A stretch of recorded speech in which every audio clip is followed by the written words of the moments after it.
इमरान खान साहब की रिहाई के हवाले से बात करें हम तो 9 मई के हवाले से जो 8 केसेस पेंडिंग थे। हलीमा खान साहिबा ने भी कल प्रेस कॉन्फ्रेंस की। उनका भी ये कहना था कि आप मेरे भाई से चाहते क्या हैं। यहाँ तक उन्होंने कहा कि अगर आप कुछ ले दे कर भी करना चाहते हैं तो उस पर भी बात की जा सकती है, कोई हमसे राब्ता तो करे। उन्होंने इंदिया दिया कि वो खान साहब की रिहाई के लिए तहरीक चलाना दोबारा से चाह रहे हैं। अच्छा, इस तहरीक में एक और जो पेशरफ्त हुई है जवेद हाशमी साहब। जवेद हाशमी साहब ने भी इस तहरीक में शमूलियत का ऐलान किया है जी कि ये तहरीक अभी इस्लामाबाद नहीं पहुंचेगी, आधे रास्ते में ही होगी और बड़ा कुछ तब्दील हो जाएगा।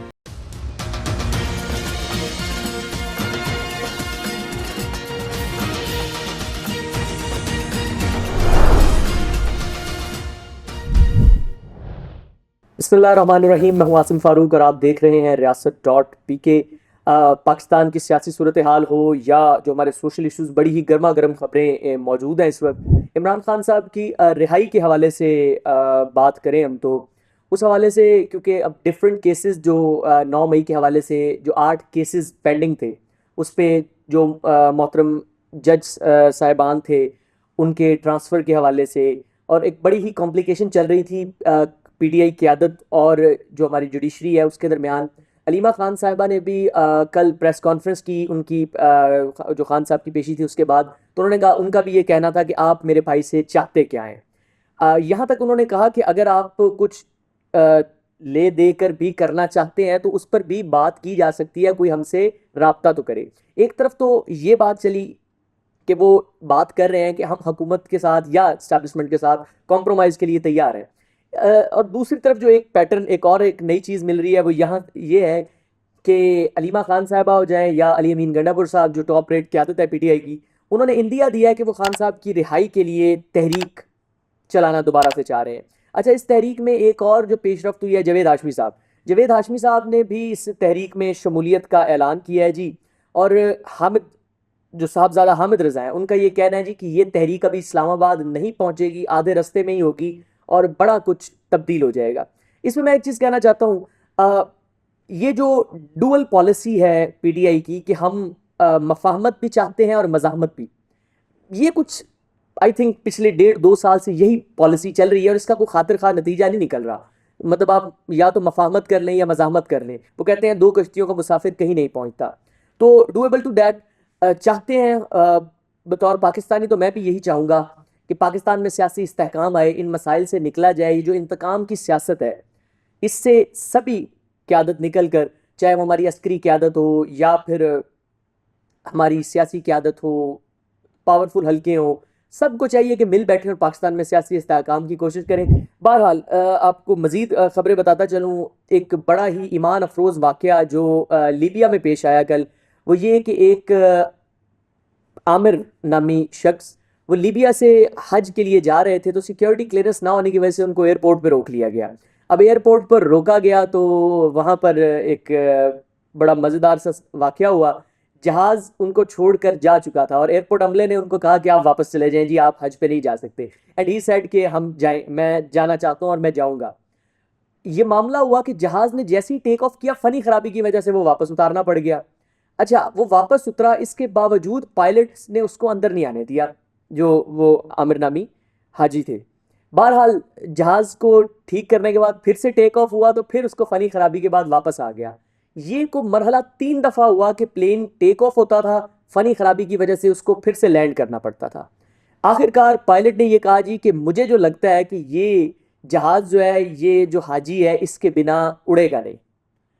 फिर खैर उनको ऑन बोर्ड लिया गया और वो फ्लाइट सेफली पहुंच गई।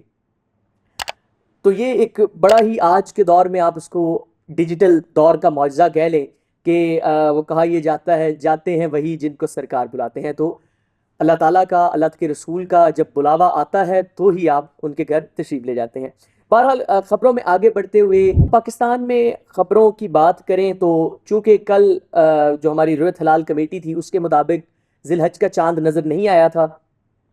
तो ईद उल अज़हा जो है वो 6 जून को बताई जा रही है कि ईद उल अज़हा 6 जून को होगी। इसके अलावा मज़ीद ख़बरों की बात करें तो जनूबी वज़ीरिस्तान में एक और बड़ा दर्दनाक वाक़या पेश आया है। पाकिस्तान के अंदर एक ड्रोन हमले की इत्तला मिली है। ये ड्रोन हमला एक वॉलीबॉल का मैच हो रहा था, वहाँ पर हुआ और जो इतलात हैं तकरीबन 15 से 20 अफराद जो हैं वो इसमें ज़ख्मी हुए हैं। तो बड़ा ही अफसोसनाक वाक़या है। पाकिस्तान को इस वक्त जो टेररिज्म है उसने चारों तरफ से घेरा हुआ है। एक तरफ इंडियन स्पॉन्सर्ड टेररिज्म है जो बलूचिस्तान के अंदर BLA की फॉर्म में हो जाए, बलूचिस्तान लिबरेशन आर्मी है या Balochistan youth front, whatever these names are, और ये भारत सो कॉल्ड जो पाकिस्तान को एक टेररिस्ट स्टेट बताना चाहता है, खुद उनको ये नहीं पता कि वो एक स्टेट स्पॉन्सर्ड टेररिज्म पाकिस्तान में कर रहे हैं। लेकिन salute to armed forces of Pakistan, salute to intelligence agencies and the government of Pakistan कि हम हर एक उनकी वो जो ललकार है उसका भरपूर जवाब दे रहे हैं। इन बलोचिस्तान पाकिस्तान की फोर्सेस ने कार्रवाई की और कई दहशतगर्दों को जहन्नम वासिल किया। इसी के साथ साथ अभी TTP की तरफ से ये जो ड्रोन हमला है जनूबी वजीरिस्तान में किया गया, पाकिस्तान की आर्म्ड फोर्सेस का ये क्लियर नैरेटिव है कि एक एक जान जो है जो हमारे बेगुनाह शहरियों की इन धमाकों में, इन खुदकश बमबारी में, वट एवर जिसको आप जहाद कह रहे हैं, इसका सख्त से सख्त जवाब दिया जाएगा। एक इंटरनेशनल खबर इसमें शामिल करते जाएं क्योंकि जो पाकिस्तान वज़ीर आज़म शहबाज शरीफ साहब और फील्ड मार्शल आसिम मुनीर साहब, क्योंकि वो बैरूनी दौरों पर थे और इन दौरों का मकसद यानी बज़ाहिर ये नज़र आ रहा था कि जिन लोगों ने ये पाक भारत तनाज़े के अंदर, कशीदगी के अंदर पाकिस्तान का साथ दिया है, उन मुस्लिम ममालिक्स को वन पेज पर लिया जाए, उनके साथ डिप्लोमेटिक ताल्लुकात को मज़ीद बेहतर किया जाए।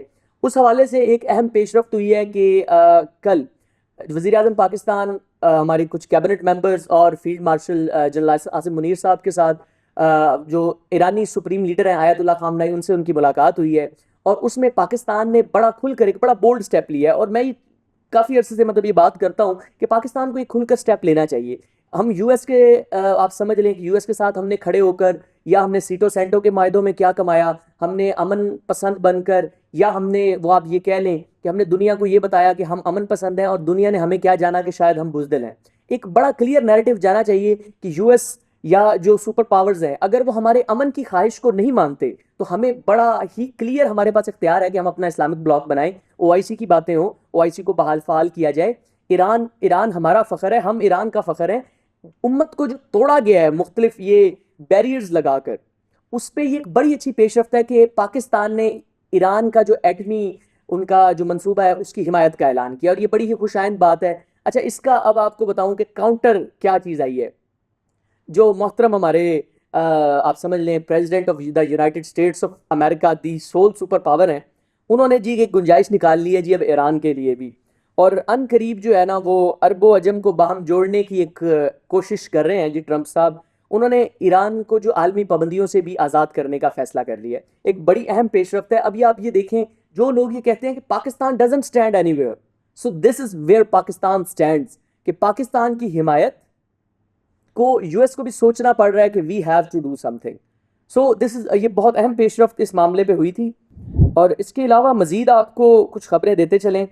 जो पाकिस्तान में पिछले दिनों एक फैसला आया, एक बिल पेश किया गया, उसमें यह कहा गया कि कम उम्री की शादियों को रोकने के लिए 18 से कम उम्र की जो शादियां हैं उनको जो है ना वो कलअदम करार दिया जाए या सज़ा याफ्ता जुर्म करार दिया जाए। इस्लामी नज़रियाती काउंसिल का इस बारे में मौक़िफ़ आया और उन्होंने इसको बिल को मुस्तरद कर दिया कि जी इस बिल को हम नहीं मानते और ये आप कैसी बातें कर रहे हैं जी, कि और इस तरह का कोई ताल्लुक़ नहीं है। ये रागिब नईमी साहब, चेयरमैन इस्लामी नज़रियाती काउंसिल जो है, उन्होंने इसको ज़ेर सदारत इजलास में इसका बिल मुस्तरद कर दिया है। अब एक और मामलात इसमें बड़े फ़ख्र की बात, आज सारी खबरें ज़रा सी इस तरह से हैं कि हमारे अंदर का वो ग्रीन ब्लड जो है ना वो जोश मार रहा है। शर्जील मेमन साहब पीपल्स पार्टी से ताल्लुक़ है, तो उन्होंने national assembly, on the floor of national assembly खिताब किया, तो उन्होंने ये कहा जी कि पहली बार जी ग्रीन पासपोर्ट पर मुझे जो है ना वो फ़ख्र हुआ है और इज़्ज़त मिल रही है कि हमने जो भारत को सख्त जवाब दिया है, उसके बाद मुस्लिम ममालिक तो हमें फीलिंग वेरी प्राउड कि वी आर देयर ब्रदर। और एक बड़ा अच्छा एक मैसेज दुनिया को जा रहा है कि हाँ, हम अमन पसंद ज़रूर हैं लेकिन जवाब देना जानते हैं। तो उस पर उन्होंने कहा जी कि मैं तो जहाँ गया हूँ जी मुझे ग्रीन पासपोर्ट पे इज़्ज़त मिली है। एक और जो वैसे इस सारे मामले में कराची से एक और वाक़या जो मैं इस वक्त मौसूल हुआ है। कराची में जगह जगह जिस तरह आपको पता है कि गटरों के ढक्कन खुले हैं, रोड्स की सिचुएशन बड़ी बुरी है। तो इस पर जो हमारी पीपल्स पार्टी की वहाँ पे गवर्नमेंट है, उनको उस चीज़ को सोचना चाहिए कि कराची पे बात हो रही है पिछले 6-7 साल से, जो सूरत हाल वहाँ पे चल रही है, तो मुनासिब बात नहीं है। वहाँ पर जी गटर का ढक्कन खुला हुआ था और उसमें एक मासूम बच्चा जो है, एक और मासूम बच्चा वो जो गड़ा था गटर का उसमें गिरकर वो जाँ बाक हो गया। तो इसमें सोचना चाहिए कि एक एक इंसानी जान की क्या इतनी वक़्त भी नहीं है कि हम वो बस हर साल हम सुनते ही आ रहे हैं कि जी कराची अंडर डेवलप्ड है, अंडर डेवलप्ड है। क्यों अंडर डेवलप्ड है? उसको डेवलपमेंट पे काम होना चाहिए। तो इस पे आई थिंक पीपल्स पार्टी की गवर्नमेंट को भी सोचना चाहिए कि वो पंजाब तक आना चाहते हैं, ज़रूर आए। पंजाब भी आपका है, सिंध भी आपका है, बलूचिस्तान भी आपका है, बट जहाँ पर आपकी गवर्नमेंट है वहाँ पर उसको अच्छे से आप डिलीवर करें। इसी के साथ ये थी आज की कुछ अहम खबरें जो हमने आप तक पहुँचाई। अगर मज़ीद आप अपने आप को अपडेट रखना चाहते हैं, हमारा ये डेली बेसिस पर ये एक न्यूज़ ब्लॉग आएगा जो आपको अपडेट रखेगा। तो इसी के साथ अगर आप अपने आप को अपडेट रखना चाहते हैं तो फॉलो कर लीजिए riasat.pk के चैनल को, और इसी के साथ इजाज़त दीजिए। अंटिल द नेक्स्ट टाइम, अल्लाह हाफ़िज़ नासिर।